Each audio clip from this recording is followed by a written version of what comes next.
sebentar. Tetapi Alice terlalu senang, langsung melompatinya. Tidak tahunya kepala pria itu terbentur di kaki meja. Dan mati di tempat. Pesta yang seharusnya seru, menjadi tempat kejadian pembunuhan. Kelima wanita itu kaget. Kiwi berkata, "Kita harus melaporkan polisi." Tetapi Jess langsung membantahnya, karena dia ikut pemilihan gubernur. Dan Frankie sudah 2 kali divonis. Bila dia melakukan kejahatan lain, dia akan dikurung lebih dari 25 tahun. Di saat beberapa orang bertengkar, tiba-tiba terdengar suara bel. Pengantar pizza baru saja datang mengantarkan pesanan mereka. Mereka langsung sibuk membawa mayat itu ke belakang sofa. Kiwi berusaha pura-pura tidak terjadi apa-apa, dan segera membuat pengantar pizza itu pergi. Sambil makan pizza, mereka akhirnya bisa tenang. Blair memberikan usulan untuk telepon mencari tahu dulu. Dan kebetulan pamannya adalah seorang pengacara. Semuanya pun setuju. Tetapi ketika dia ingin menelepon, tiba-tiba Frankie berkata, "Dalam kejadian seperti ini kalau menelepon harus gunakan HP baru. Dengan begitu baru tidak meninggalkan jejak." Semuanya langsung berbagi tugas. Blair dan Frankie pergi membeli HP baru. 3 orang yang tersisa tetap tinggal dan mengawasi mayat. Tetapi mayat pria yang sudah mati itu matanya menatap Alice. Dia pun menjadi takut. Kiwi berjalan ke sana, lalu menutupi mata si mayat. Tetapi tidak bisa menutup. Lalu Alice pun menemukan kacamata dan memakaikannya. Saat itu di balik jendela muncul suara longlongan anjing. Mereka baru menyadari, seluruh villa itu dindingnya adalah kaca. Semua hal yang terjadi dari luar bisa melihat dengan jelas. Setelah Blair kembali, mereka langsung menelepon pamannya. Pamannya berkata kecelakaan seperti ini sulit untuk diklasifikasikan sebagai pembunuhan. Yang penting jangan menyentuh atau menggerakkan mayatnya.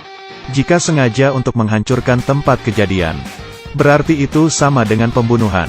Paling lama bisa dipenjarakan 15 tahun.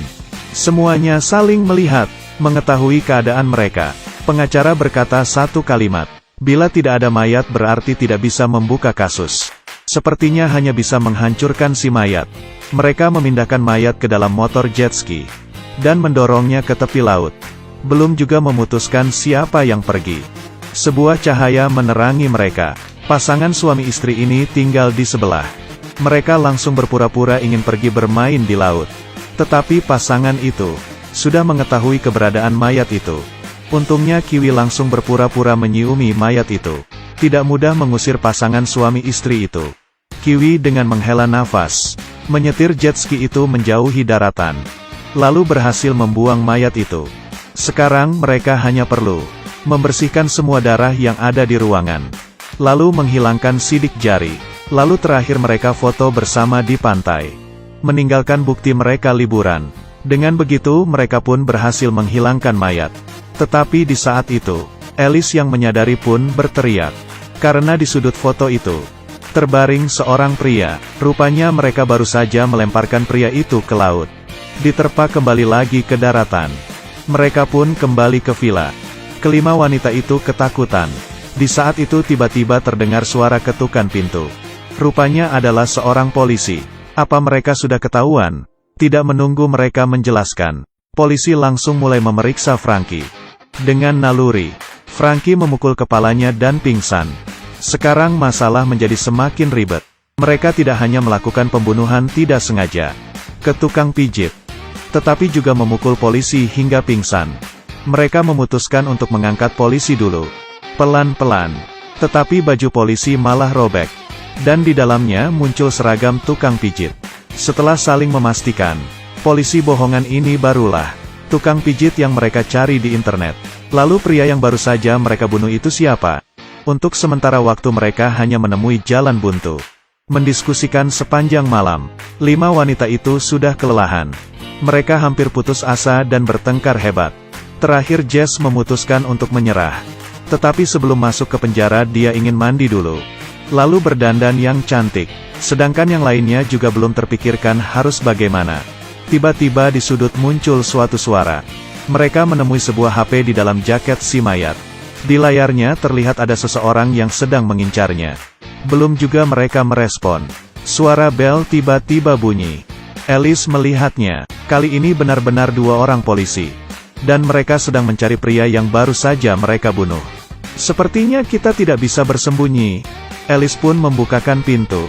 Kedua polisi itu memeriksa mayat si pria. Tidak disangka, mereka mengatakan pria itu adalah buronan. Dan baru saja merampok sebuah toko perhiasan. Dan membunuh seorang penjaga. Sekarang semua polisi sedang mencarinya. 5 wanita tidak hanya tidak bersalah tetapi juga berjasa. Mendengar sampai di sini, mereka pun semuanya menjadi senang. Frankie naik ke lantai atas. Dan ingin menyampaikan berita baik ini ke Jess. Tetapi dia sedang mandi dan tidak mendengar apa-apa. 2 polisi di lantai bawah mulai mencatat semua kejadian ini. Karena berlian yang hilang dari toko perhiasan itu masih belum ditemukan. Dan Kiwi yang mulai relaks itu sekilas melihat ke TV, langsung tertegun di tempat. Karena di dalam berita itu, buronan bukan hanya ada 1, tetapi ada 3. Kiwi pun langsung berteriak, "Tisu! Aku butuh selembar tisu." Muka yang lainnya bingung, tidak tahu dia sedang melakukan apa. Tetapi dia masih tetap berteriak, "Berikan aku selembar tisu yang paling bagus." Kali ini Blair tiba-tiba teringat. Semalam dia memberitahu Kiwi, tisu itu adalah kode rahasia mereka di saat kuliah. Kalau ada ketemu pria yang jahat, kita akan langsung saling meminjamkan tisu. Pria yang nakal pun akan meninggalkan dengan nurut. Dia langsung mengikuti pandangan mata Kiwi. Dan di berita sedang memberitakan foto buronan. Rupanya 2 lelaki di depan mereka. Bukanlah polisi. Blair langsung pura-pura naik ke lantai atas. Membantunya untuk mengambilkan tisu. Dan di saat yang bersamaan, Kiwi pelan-pelan mematikan TV. Tetapi malah tidak hati-hati menekan tombol nyala. Sampai di sini, kedua penjahat itu langsung memunculkan wujud asli mereka. Mereka adalah teman mayat itu. Ketiga orang itu baru saja merampok toko perhiasan. Tetapi mereka pembagian hasil mereka tidak adil. Dan mayat itu hanya ingin masuk ke dalam rumah untuk sembunyi. Tetapi malah disangka sebagai tukang pijit oleh kelima wanita itu. Dan juga tidak sengaja membunuhnya.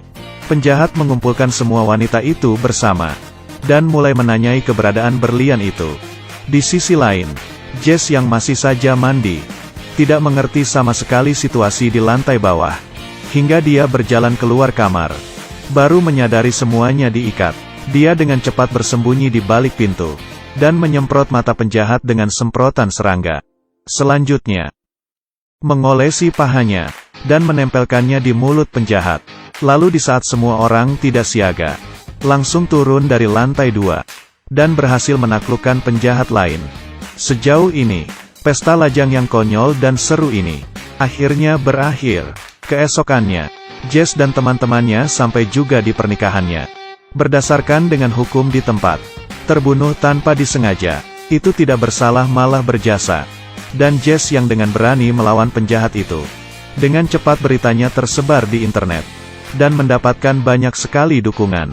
Sehingga memenangkan pemilihan gubernur. Film ini adalah yang beberapa tahun terakhir dimainkan oleh Scarlett Johansson. Dan penilaiannya paling rendah. Tetapi ini sama sekali tidak mempengaruhi tawa kita terhadap film ini. Lelucon.